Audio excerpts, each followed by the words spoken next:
2022년 7월 바르샤바 국방부 회의실에 긴장이 흘렸습니다. 러시아의 위협이 현실이 되고 있었거든요. 우크라이나에서 벌어지는 일을 보면서 우리는 알았습니다. 다음은 우리 차례일 수 있다고요. 그날 우리는 결정했습니다.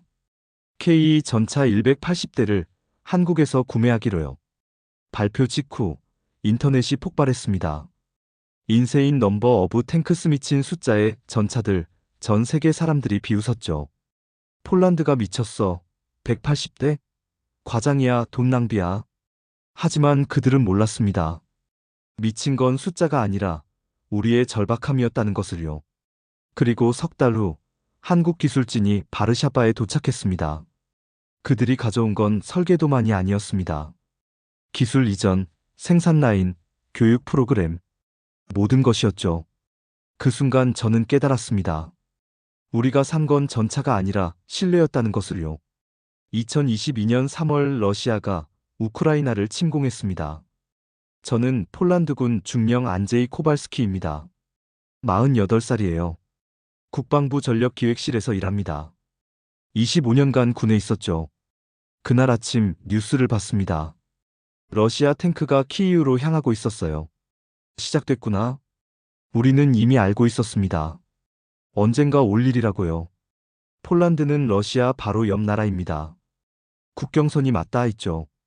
우크라이나가 무너지면 다음은 우리였습니다. 그날부터 국방부는 비상체제로 돌아갔습니다. 회의가 매일 열렸어요. 우리 전력을 점검하라. 현대화가 시급하다. 전차 전력이 부족하다. 폴란드군의 전차는 노후했습니다. 구소련제가 대부분이었죠. 러시아 전차와 맞서기엔 역부족이었어요. 새로운 전차가 필요합니다. 어디서 구입할 겁니까? 독일? 미국? 시간이 너무 오래 걸립니다. 최소 5년은 기다려야 해요. 그럼? 누군가 말했습니다. 한국은 어떻습니까? 한국? K 전차입니다. 세계 최고 수준이라고 들었습니다. 회의실이 조용해졌습니다. 한국. 솔직히 우리는 잘 몰랐습니다. 한국 무기를요? 삼성, 현대는 알았어요. 하지만 방사는? 자료를 검토하겠습니다. 며칠 후 보고서가 올라왔습니다. K 흑표. 한국의 주력 전차. 제 세대 전차. 최신 기술 집약체. 70톤급. 1500마력 엔진. 55구경 활강포. 스펙은 인상적이었습니다. 하지만 더 중요한 건 다른 것이었어요. 즉시 생산 가능합니다. 기술 이전도 가능합니다. 폴란드 현지 생산도 논의 가능합니다. 뭐? 독일이나 미국은 그런 조건을 주지 않았습니다. 무기만 팔았죠. 기술은 절대 주지 않았어요. 하지만 한국은 달랐습니다. 2020년 4월 한국과 첫 회의를 했습니다. 화상회의였어요. 한국방위사업청 담당자들이 나왔습니다. 폴란드의 안보 상황을 이해합니다. 최대한 빨리 전력화할 수 있도록 협조하겠습니다. 진지했습니다. 장사하는 느낌이 아니라 동맹을 대하는 태도였어요. 180대 도입을 검토 중입니다. 가능합니다. 언제까지 가능합니까?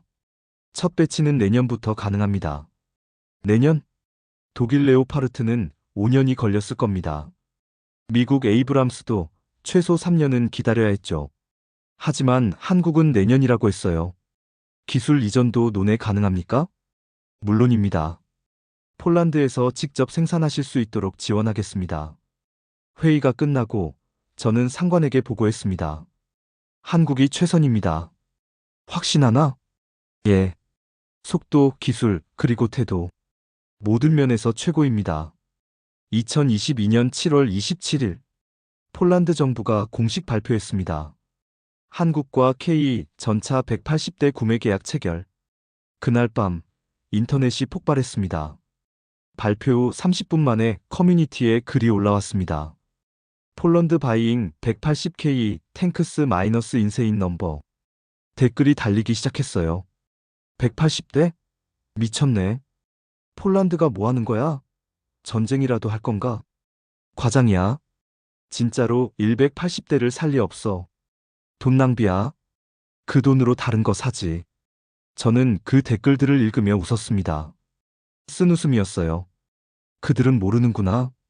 180대가 미친 숫자라고요? 아니에요. 우리에겐 절박한 숫자였습니다. 우크라이나를 보세요.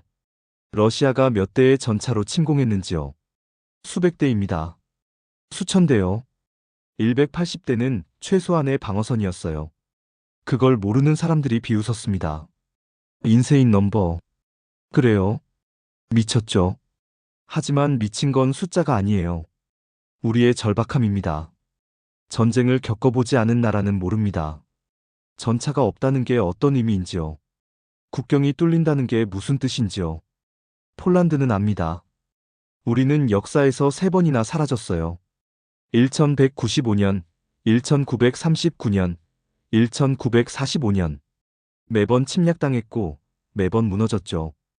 그리고 매번 다짐했습니다. 다시는 당하지 않겠다. 그래서 180대는 미친 숫자가 아니에요. 생존을 위한 최소한의 숫자입니다. 국방부 회의실에서 동료가 말했습니다. 댓글들 봤어? 봤어. 비웃더라. 신경 쓰지 마. 그들은 몰라. 알아? 전쟁을 안 겪어봐서 그래. 한국은 어때? 뭐라고 하던가? 한국? 그들은 이해해. 왜? 그들도 전쟁을 겪었으니까. 맞습니다. 한국전쟁. 1950년에서 53년. 3년간 나라가 쑥대밭이 됐죠. 그리고 지금도 휴전 중입니다. 전쟁이 끝난 게 아니에요. 한국은 압니다. 전쟁이 무엇인지, 준비가 왜 필요한지를요. 그래서 한국은 우리를 비웃지 않았습니다. 오히려 진지하게 협력했어요. 그게 차이구나. 전쟁의 기억이 있는 나라와 없는 나라의 차이. 2022년 9월 계약 세부 조율이 시작됐습니다. 한국 기술진이 바르샤바에 왔어요. 현대로템, 방위사업청, 국방과학연구소 30여 명의 전문가들이었습니다. 첫 회의는 국방부 회의실에서 열렸어요. 한국 측 대표가 말했습니다. 폴란드의 안보 상황을 이해합니다. 최선을 다해 협력하겠습니다. 진지한 표정이었어요. 장사가 아니라 동맹을 대하는 태도였습니다. K 전차의 기본 사양을 설명드리겠습니다. 프레젠테이션이 시작됐어요. 주포, 장갑, 엔진, 전자장비. 모든 세부 사항이 공개됐습니다. 이렇게까지? 놀라웠어요. 독일이나 미국은 절대 이렇게 자세히 알려주지 않았습니다. 기밀이라며 감췄죠. 하지만 한국은 달랐습니다. 모든 걸 투명하게 보여줬어요. 폴란드 환경에 맞춰 개조도 가능합니다. 개조요? 예. 폴란드의 지형, 기후, 전술 교리에 맞춰서요. 그게 가능합니까? 물론입니다. 우리는 맞춤형 솔루션을 제공합니다. 맞춤형? 기성품을 파는 게 아니라 우리에게 맞는 전차를 만들어준다고요? 그날 회의가 끝나고 동료가 말했습니다. 한국 인상적이야. 그러게. 완전히 다르더라. 뭐가? 태도. 독일이나 미국은 사라는 느낌이었어. 근데 한국은 함께하자는 느낌이야. 맞아. 동맹 같아. 며칠 후 기술 이전 협상이 시작됐습니다. 폴란드에서 직접 생산하고 싶습니다. 가능합니다. 설계도를 주실 수 있습니까? 예. 뭐? 설계도를 준다고요? 독일은 절대 안 주는 게 설계도였어요. 미국도 마찬가지였죠. 하지만 한국은 달랐습니다. 설계도뿐 아니라 생산 기술도 이전하겠습니다. 생산 기술까지요? 예. 폴란드가 독자적으로 생산할 수 있도록 모든 걸 지원하겠습니다. 왜 그렇게까지 하십니까? 한국 측 대표가 웃으며 말했습니다. 우리는 단순히 무기를 파는 게 아닙니다. 동맹을 만드는 겁니다. 그 말이 가슴에 와닿았습니다. 동맹을 만든다. 한국은 단순한 무기 판매자가 아니었어요. 파트너였습니다. 그날 밤 저는 보고서를 썼습니다. 한국과의 협력은 단순한 무기 구매가 아닙니다. 이것은 전략적 동맹의 시작입니다. 한국은 전차뿐 아니라 기술, 신뢰, 그리고 비전을 공유하고 있습니다. 상관이 보고서를 읽고 말했습니다. 좋아. 계속 진행하게. 2022년 10월 폴란드 흐루비에슈프의 새 공장이 착공됐습니다. K 전차를 현지 생산할 공장이었어요. 한국 기술진이 설계를 도왔습니다. 여기에 조립 라인을 설치하겠습니다. 엔진은 이쪽에서 조립합니다. 품질 검사는 이 구역에서요. 모든 게 체계적이었어요. 한국 엔지니어들은 묵묵히 일했습니다. 말은 적었지만 눈빛이 달랐어요. 자부심이 느껴졌습니다. 어느 날 한국 엔지니어 한 분과 대화를 나눴습니다. 김 과장이라고 했어요. 40대 중반쯤 되어 보였습니다. 김 과장님, 이 일 얼마나 하셨어요? 20년쯤 됐습니다. 오래 하셨네요. 예, 전차 만드는 게 제 인생입니다. 자부심이 느껴져요. 김 과장이 웃었습니다. 당연하죠. 우리가 만드는 건 단순한 기계가 아닙니다. 그럼요. 나라를 지키는 힘입니다. 병사들의 생명을 지키는 거죠. 나라를 지키는 힘. 김 과장의 눈빛이 진지했습니다. 폴란드도 힘든 역사가 있잖아요. 우리랑 비슷해요. 비슷하다고요? 예, 우리도 침략당했고, 전쟁 겪었고, 나라가 쑥대밭이 됐어요. 한국 전쟁 말씀하시는 거죠? 예. 그래서 우리는 압니다. 준비가 왜 필요한지요? 그래서 이렇게 열심히 하시는 거군요. 맞습니다. 폴란드가 안전해야 우리도 안심이에요. 같은 처지니까요. 그날 저는 깨달았습니다. 한국 사람들은 단순히 일하는 게 아니었어요. 사명감을 가지고 있었습니다. 폴란드를 돕는 게 아니라 같은 아픔을 겪은 나라를 지키는 거였죠. 며칠 후 공장 착공식이 열렸습니다. 폴란드 국방장관과 한국 대사가 참석했어요. 장관이 말했습니다.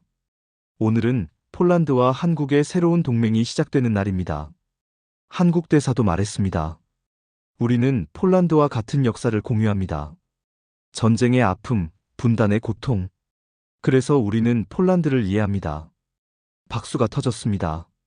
저도 박수를 쳤어요. 맞아. 우리는 같은 역사를 가졌어. 2023년 초 첫 K 전차가 폴란드에 도착했습니다. 선박으로 운송됐어요. 그단스크 항구에 도착했죠. 저는 현장에 나가 직접 확인했습니다. 거대한 전차가 하역되고 있었어요. 70톤의 철덩어리. 하지만 제게는 철덩어리 이상이었습니다. 안 보였어요. 실내였죠. 폴란드 병사들이 환호했습니다. 와, 멋지다.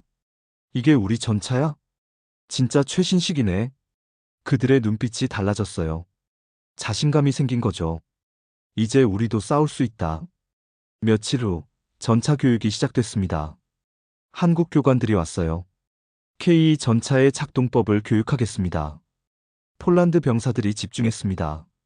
교육은 철저했어요. 조종, 사격, 정비, 전술. 모든 걸 가르쳤습니다. 한국 교관 중 한 분이 말했습니다. 전차는 단순한 무기가 아닙니다. 여러분의 생명을 지키는 도구입니다. 그래서 정확하게 다뤄야 합니다. 한치의 실수도 용납되지 않습니다. 엄격했지만 병사들은 불평하지 않았어요. 오히려 더 열심히 배웠습니다. 저 교관들은 진심이구나. 단순히 가르치는 게 아니라 생명을 지키려는 거였어요. 석 달 후 첫 훈련이 있었습니다. 폴란드 동부 훈련장에서요. K 전차들이 기동했습니다. 빠르고 정확하고 강력했어요. 구소련제 전차와는 차원이 달랐습니다. 병사들이 말했습니다. 이거 진짜 대단해요. 반응 속도가 완전히 다른데요? 적외선 야간 투시도 너무 선명해요. 지휘관들도 만족했습니다. 이 정도면 러시아 전차와도 맞설 수 있어. 아니, 이길 수 있어. 자신감이 생겼어요. 그날 밤, 저는 일기를 썼습니다. 한국의 강함은 수치로 보이지 않는다. GDP나 군사력 순위가 아니다. 진짜 강함은 준비된 마음이다. 전쟁을 겪은 나라만이 가지는 침착함. 폴란드는 그걸 한국에게서 배우고 있다. 2023년 중반 생산 라인이 가동됐습니다. 폴란드 흐루비에슈프 공장에서요. 첫 번째 폴란드산 K 전차가 조립됐습니다. 저는 현장에 있었어요. 한국 엔지니어와 폴란드 기술자들이 함께 일했습니다. 여기 볼트를 조이세요. 엔진 연결 확인하겠습니다. 장갑판 용접 완료. 팀워크가 완벽했어요. 한국 엔지니어들은 가르쳤고, 폴란드 기술자들은 배웠습니다. 그리고 함께 만들었어요. 조립이 완료됐습니다. 첫 폴란드산 K2 전차. 모두가 박수를 쳤습니다. 해냈어. 우리가 만들었어. 한국 김 과장이 웃으며 말했습니다. 축하합니다. 이제 폴란드도 독자 생산 능력을 갖췄어요. 김 과장님 덕분입니다. 아니에요. 폴란드 기술자들이 잘해주셨어요. 겸손했습니다. 하지만 사실 한국의 도움 없이는 불가능했어요. 그들은 모든 걸 가르쳐줬습니다. 설계, 생산, 품질 관리. 숨기는 게 없었어요. 며칠 후 국방장관이 공장을 방문했습니다. 대단합니다.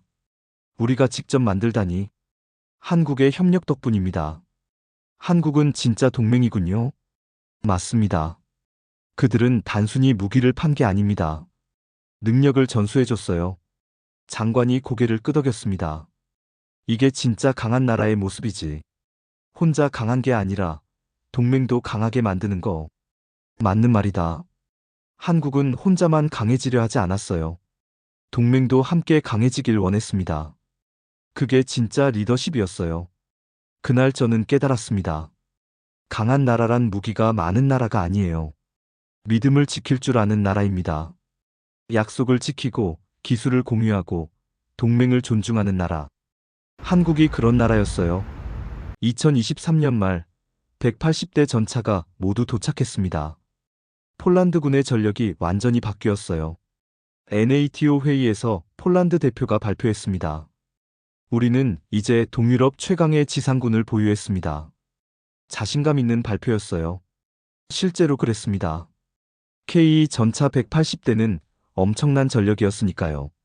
그날 밤 레딧에 또 글이 올라왔습니다. 폴란드 나우 해즈 180K2 탱크스 스틸 인세인. 댓글이 달렸어요. 여전히 미친 숫자네. 근데 솔직히 부럽다. 최신 전차잖아. 폴란드가 제대로 준비했네. 러시아도 함부로 못 건드리겠는데? 분위기가 바뀌었어요. 1년 전에는 비웃었는데 이제는 부러워했습니다. 저는 댓글을 읽으며 웃었습니다. 이번엔 진짜 웃음이었어요. 그래, 이제 알았구나. 인세인 넘버. 맞아요. 미친 숫자입니다. 하지만 미친 건 우리의 절박함이 아니에요. 한국의 추진력입니다. 1년 만에 180대를 인도하고 생산 라인까지 세웠어요. 독일은? 미국은? 절대 불가능한 속도였습니다. 하지만 한국은 해냈어요. 그게 진짜 미친 거였죠. 동료가 말했습니다. 댓글 봤어? 봤어. 이제 부러워하더라. 1년 만에 분위기가 완전히 바뀌었네. 그럴만도 해. 우리가 증명했으니까. 뭘? K가 진짜라는 걸. 그리고 한국이 믿을 수 있는 동맹이라는 걸. 맞아. 며칠 후 미국 언론도 보도했습니다. POLANDS 밀러테리 트랜스퍼메이션 위드 코리언 K 탱크스. 폴란드의 군사혁신. 한국 K 전차와 함께. 기사는 호의적이었어요. 폴란드는 현명한 선택을 했다. 빠르고 효율적이고 강력한 전차를 확보했다. 한국은 신뢰할 수 있는 방산 파트너임을 증명했다. 세계가 주목하기 시작했습니다. 한국 방산에요. 2024년 초 한국 국방장관이 바르샤바를 방문했습니다. 공식 방문이었어요. 환영식이 열렸습니다. 폴란드 국방장관이 악수하며 말했습니다. 환영합니다. 한국은 폴란드의 진정한 동맹입니다. 감사합니다. 폴란드의 안보는 우리의 관심사입니다. 만찬이 열렸어요. 저도 참석했습니다. 한국 장관이 연설했습니다. 폴란드와 한국은 멀리 떨어져 있지만 같은 마음을 공유합니다. 우리는 둘 다 침략을 당했고 전쟁을 겪었고 다시는 무릎 꿇지 않겠다고 다짐했습니다. 그래서 우리는 형제입니다. 지도 위에서는 멀지만 마음으로는 가까운 형제입니다. 박수가 터졌습니다. 저도 박수를 쳤어요. 맞아. 우리는 형제야. 폴란드와 한국. 서로 다른 대륙에 있지만 같은 아픔을 겪었어요. 폴란드는 독일과 러시아 사이에서 짓밟혔습니다. 한국은 중국과 일본 사이에서 고통받았죠. 폴란드는 3번이나 지도에서 사라졌어요. 한국은 35년간 식민지였습니다. 폴란드는 소련의 위협 속에서 살았어요. 한국은 북한의 위협 속에서 살고 있습니다. 같은 역사, 같은 아픔, 같은 결심. 다시는 당하지 않겠다. 그래서 우리는 이해했어요. 서로를요. 만찬이 끝나고 한국 장관과 짧은 대화를 나눴습니다. 장관님, 한국은 왜 이렇게까지 도와주십니까? 장관이 웃으며 말했습니다. 우리도 도움을 받았으니까요. 도움을요? 예. 한국 전쟁 때 많은 나라가 도와줬어요. 미국, 영국, 프랑스, 그리고 폴란드도요. 폴란드가요? 예. 폴란드 병원선이 한국에 왔었어요. 부산에서 많은 한국인을 치료했죠. 그랬구나. 저는 몰랐습니다. 폴란드가 한국 전쟁 때 도왔다는 걸요. 그래서 우리는 기억합니다. 폴란드의 도움을요. 이제 우리가 도울 차례입니다. 감동이었어요. 70년 전의 은혜를 기억하고 갚는 나라. 그게 한국이었습니다. 2024년 중반, 저는 회고록을 쓰기 시작했습니다. 퇴역을 준비하고 있었거든요. 제목은 KE와 함께한 인연이었어요. 첫 장을 썼습니다. 2022년 7월 미친 숫자라는 조롱을 들었다. 180대의 전차를 산다는 발표에 세계가 비웃었다. 하지만 2년이 지난 지금 나는 안다. 미친 건 숫자가 아니었다는 것을. 미친 건 한국의 기술력이었다. 1년 만에 180대를 인도하는 속도. 미친 건 한국의 정신이었다. 기술을 숨기지 않고 공유하는 마음. 미친 건 한국의 신뢰였다. 약속을 지키고 동맹을 존중하는 태도.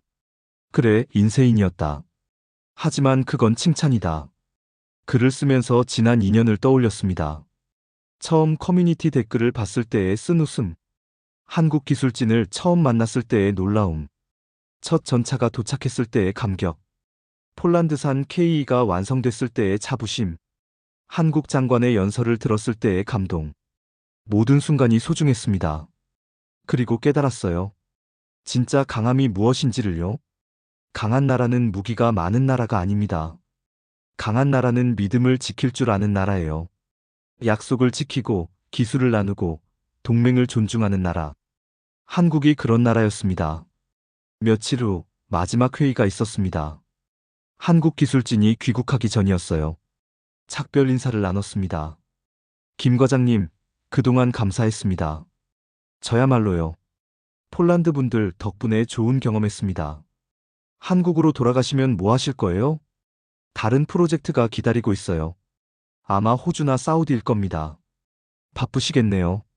그게 좋아요. 우리 기술이 필요한 곳이 많다는 뜻이니까요. 한국방산 정말 대단해요. 김 과장이 웃었습니다. 우리가 대단한 게 아니에요. 필요가 만든 겁니다. 필요요? 예.